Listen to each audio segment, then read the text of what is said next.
யார் அந்த பையன்? இந்த காட்டில் என்ன செய்கின்றான்? பையனிடமே கேட்போம்.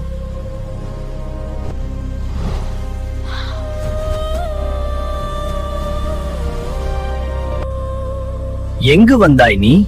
நான் எனது பூனைக்குட்டியினை தேடி வந்தேன். இந்த பெரிய காட்டில் எப்படி உனது பூனைக்குட்டியினை கண்டுபிடிப்பாய்? அந்த நீர்வீழ்ச்சியின் மேல்தான் பருந்து தூக்கி சென்றது. எனக்கு பருந்துகள் கூடு அமைத்துள்ள இடம் தெரியும். என்னை அங்கு கூட்டிட்டு போவையா? சரி வா போகலாம்.